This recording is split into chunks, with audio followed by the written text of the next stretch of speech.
بسم الله الرحمن الرحیم. الله لا إله إلا هو الحي القيوم.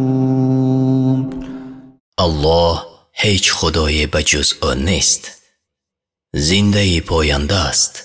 لا تأخذه سنة ولا نوم. او را نه خواب سبک فرا میگیرد و نه خواب سنگین. له ما في السماوات وما في الأرض. من ذا الذي يشفع عنده إلا بإذنه.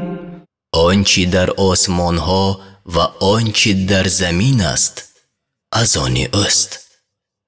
کیست که به حکم او در نزد او شفاعت میکند؟ يعلم ما بين أيديهم وما خلفهم ولا يحيطون بشيء من علمه إلا بما شاء.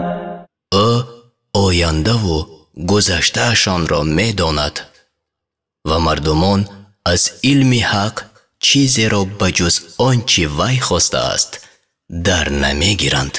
وسع كرسيه السماوات والأرض ولا يؤوده حفظهما وهو العلي العظيم.